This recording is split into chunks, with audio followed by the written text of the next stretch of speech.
നോക്കൂ നിങ്ങൾ, അല്ലാഹുവിന്റെ റസൂൽ പറയുന്നത് ഉദ്ഉല്ലാഹ വ അൻതും മൂഖിനൂന ലിൽ ഇജാബ. നിങ്ങൾ അല്ലാഹുവിനോട് എന്ത് ചോദിക്കുകയാണെങ്കിലും നിങ്ങൾ ആ ചോദ്യത്തിന് ഉത്തരം കിട്ടുമെന്ന പ്രതീക്ഷയോടെ ചോദിക്കണം. തമ്പുരാനേ, ഞാൻ ഒരുപാട് ദോഷം ചെയ്തയാളാണല്ലോ, കുറെ കുറ്റങ്ങൾ ചെയ്തയാളാണല്ലോ, പക്ഷേ നമ്മൾ ചോദിക്കാൻ മടിക്കണ്ട. അങ്ങനെ നമ്മൾ ഇങ്ങനെ നിരന്തരമായി തേടുമ്പോ, അല്ലാഹുവിനോട് നമ്മൾ ഇങ്ങനെ ആവശ്യപ്പെടുമ്പോ, സ്വാഭാവികമായും വിശ്വാസികളെ, എന്റെയും നിങ്ങളുടെയും മനസ്സിൽ പരിവർത്തനങ്ങൾ ഉണ്ടാവും. ആ തേട്ടം മനസ്സിന്റെ ഉള്ളിൽ നിന്ന് വരുമ്പോ നമ്മുടെ മനസ്സിന്റെ ഉള്ളിൽ ഒരുപാട് ഖൈറായ കാര്യങ്ങളുടെ വിചാരങ്ങൾ വരും. ചോദിക്കുന്ന സ്വർഗത്തിന് വേണ്ടിയുള്ള അധ്വാനം നമ്മുടെ മനസ്സിന്റെ അകത്തളങ്ങളിൽ ഉണ്ടാകും. അതുകൊണ്ട് അല്ലാഹുവിനോട് നമ്മൾ ചോദിക്കാൻ മടിക്കരുത്. അല്ലാഹു നമുക്ക് സ്വർഗം തരാൻ, ആ സ്വർഗത്തിലേക്കുള്ള അമലുകൾക്കുള്ള തൗഫീഖിന് വേണ്ടി തേടണം. വെറും സ്വർഗം തേടിയാ പോരാ, അല്ലാഹുവിനോട് തൗഫീഖിന് വേണ്ടി തേടണം. അതാണ് നേരത്തെ ഇവിടെ ഉദ്ഘാടനം ചെയ്ത ഉസ്താദ് പറഞ്ഞത്, അല്ലാഹുമ്മ ബാരിക് ലനാ ഫീ റജബിൻ വ ശഅബാൻ. റജബിലും ശഅബാനിലും ഞങ്ങൾക്ക് ഒരുപാട് അനുഗ്രഹങ്ങൾ ഉണ്ടാകാൻ, അഥവാ ഒരുപാട് അമൽ ചെയ്യുവാനുള്ള സമയമുണ്ടാകാൻ, അതിനുള്ള മനസ്സുണ്ടാകാൻ, തന്നെയുമല്ല റമളാൻ ഞങ്ങളിലേക്ക് നീ എത്തിക്കണേ എന്ന് പറഞ്ഞിട്ട് പറയുന്നത്, ആ റമളാനിൽ ഞങ്ങൾക്ക് നീ തൗഫീഖ് തരണമേ. വവഫിഖ്നാ ഫീഹി ലിസ്സിയാമി വൽ ഖിയാമി വതിലാവത്തിൽ ഖുർആൻ. നോമ്പെന്ന് പറയുന്നത് സ്വർഗത്തിലേക്കുള്ള വഴിയാണ്. ഖുർആൻ പാരായണം അത് സ്വർഗത്തിന്റെ മാർഗമാണ്. അപ്രകാരം ഖിയാം എന്ന് പറഞ്ഞാൽ അല്ലാഹുവിന് വേണ്ടി റമളാനിൽ നിർവഹിക്കപ്പെടുന്ന നിസ്കാരങ്ങൾ. ആ നിസ്കാരം എന്ന് പറഞ്ഞാൽ അത് സ്വർഗത്തിന്റെ താക്കോലാണെന്നാണ് നബിയുനാ മുഹമ്മദ് മുസ്തഫ സല്ലല്ലാഹു അലൈഹി വസല്ലം പറഞ്ഞിട്ടുള്ളത്. അതുകൊണ്ടാണ് അല്ലാഹുവിനോട് ചോദിക്കുന്നത്. വെറുതെ അത് ചെയ്യാനുള്ളതല്ല, അത് ചെയ്യാനുള്ള കാരണം എന്താണ്? അത് സ്വർഗത്തിലേക്കുള്ളതാണ്. അറിയാമല്ലോ, റമളാൻ വന്നാൽ അല്ലാഹു സ്വർഗത്തിന്റെ കവാടങ്ങൾ ഇങ്ങനെ തുറന്നു വെച്ചിരിക്കുകയാണ്. അവസരമുള്ള ആളുകൾക്ക് അത് ഉപയോഗപ്പെടുത്താൻ വേണ്ടി റഹ്മാനായ നാഥൻ സ്വർഗത്തിന്റെ കവാടങ്ങൾ തുറന്നു വെച്ചിരിക്കുകയാണ്. അവിടുന്ന് പറഞ്ഞല്ലോ, സ്വർഗത്തിന് റയ്യാൻ എന്ന് പറയുന്ന ഒരു വാതിലുണ്ട്. അല്ലാഹുവിന്റെ റസൂല് പറയുന്നു, ലാ യദ്ഖുലുഹാ ഇല്ല സ്വാഇമൂൻ. നോമ്പ് നോറ്റവരല്ലാതെ ആ വാതിലിലൂടെ കടക്കുകയില്ല. നിസ്കാരത്തിന്റെ കാര്യം പറയണ്ട, ഖുർആൻ പാരായണത്തിന്റെ കാര്യം പറയണ്ട. സ്വർഗത്തിലെത്തിയാൽ പോലും അല്ലാഹു തആല ഖുർആൻ ഓതാൻ പറയുന്ന ഹബീബായ റസൂലുള്ള പറയാണ്, യുഖാലു ലിസ്വാഹിബിൽ ഖുർആൻ.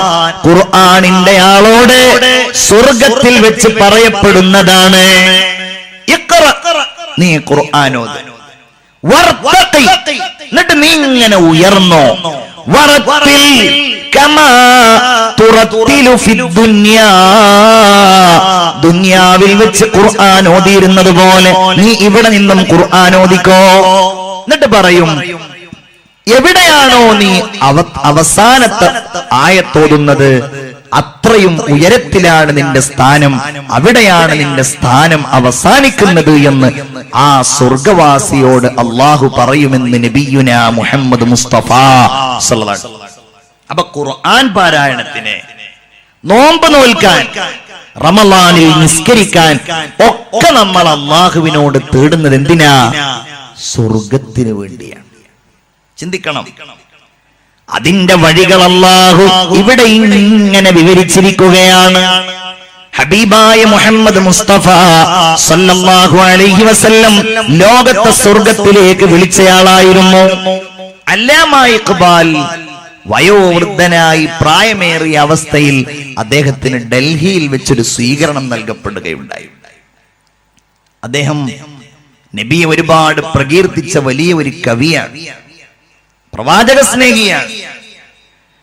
അല്ലാമാ ഇഖ്ബാലിന് ഡൽഹിയിലെ ആ പരിപാടിയിൽ സ്വാഗതം പറയുന്നയാൾ ഇഖ്ബാലിനെ ഇങ്ങനെ പ്രകീർത്തിച്ചു കൊണ്ടിരിക്കെ, ഇഖ്ബാലിൻ നബിയോടുള്ള ആ സ്നേഹം ഇങ്ങനെ വർണ്ണിച്ചുകൊണ്ടിരിക്കെ, പെട്ടെന്നയാൾ ഒരു കവിത പാടി നബിയെ കുറിച്ച്. റസായേ ഖുദാ റസായേ മുഹമ്മദ് സല്ലല്ലാഹു അലൈഹി വസല്ലമ തങ്ങളെ കുറിച്ച് എന്താണോ അള്ളാഹുവിന്റെ ഇഷ്ടം, അത് തന്നെയാണ് മുഹമ്മദ് റസൂലിന്റെ ഇഷ്ടം എന്ന് പറയുന്ന ആ കവിത അങ്ങ് പാടിയപ്പോൾ അല്ലാമ ഇഖ്ബാൽ തന്റെ ഇരിപ്പിടത്തിൽ നിന്ന് എഴുന്നേറ്റു. സ്വാഗതം പറയുന്നയാളുടെ തോളിൽ പിടിച്ചു. എന്നിട്ട് അയാളോട് മെല്ലെ മന്ത്രിച്ചു, സഹോദരാ, ഒന്ന് മാറി നിൽക്കുമോ? എന്റെ മനസ്സിൽ ഒരു മദ്ഹിന്റെ ഈരടി വരുന്നുണ്ട്, അത് ഞാനൊന്ന് പാടട്ടെ. അയാൾ മാറി നിന്നു. ഇഖ്ബാൽ ജനങ്ങളുടെ മുമ്പിൽ പാടിയതാണ്, ഖുദാനെ ലഗായേ ജന്നത്ത് ഔർ ന സജായേ മുഹമ്മദ്, ഖുദാ ന ലഗായേ ജഹന്നം ഔർ ന ബുജായേ മുഹമ്മദ്. അല്ലാഹു ഒരു സ്വർഗമുണ്ടാക്കി, മുഹമ്മദ് അതിൽ കൊണ്ടുവന്ന ആളുകളെ പാർപ്പിച്ചു. അല്ലാഹു ഒരു നരകമുണ്ടാക്കി, മുഹമ്മദ് അതിനെ ഊതിക്കെടുത്തി.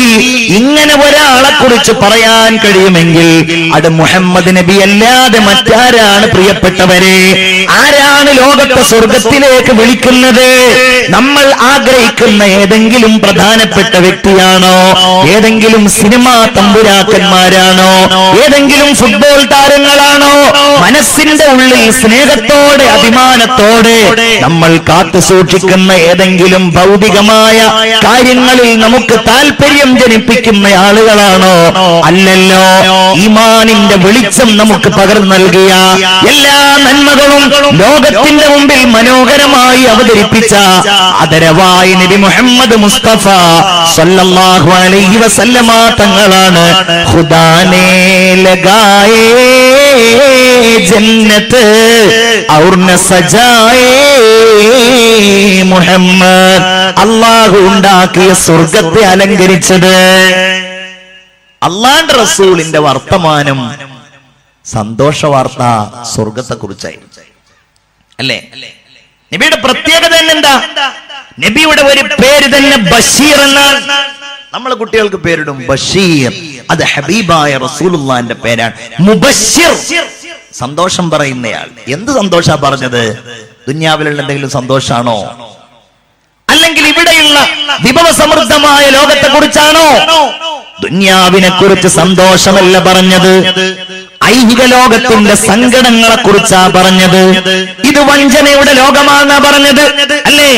ദുനിയാവിന്റെ ക്ലേശങ്ങളെ കുറിച്ച്, ഇതിന്റെ വിലകേടിനെ കുറിച്ചാ പറഞ്ഞത്, ഇതിന്റെ നശ്വരതയെ കുറിച്ചാ പറഞ്ഞത്, ഇത് നശിക്കാനുള്ളതാണെന്നതിനെ കുറിച്ചാ പറഞ്ഞത്. ഇതിനെ കഴുതയുടെ ശവത്തോട് സമാനമാക്കുകയാ ചെയ്തത്. ദുനിയാവിന്റെ ഓരോ അവസ്ഥകളെ കുറിച്ചും അള്ളാന്റെ ഹബീബ് സല്ലല്ലാഹു അലൈഹി വസല്ലമ തങ്ങൾ അത് ശാശ്വതമല്ല എന്നും അത് നശിക്കുന്നതാണെന്നും അള്ളാഹു തമ്പുരാന്റെ ആ ഖുർആൻ വചനങ്ങൾ ഉദ്ധരിച്ച് മുഹമ്മദ് റസൂല് പറയുകയായിരുന്നു. സന്തോഷം പറഞ്ഞതിനെ കുറിച്ചാ, സ്വർഗത്തെ കുറിച്ച്. യാ അയ്യുഹൻ നബിയു ഇന്നാ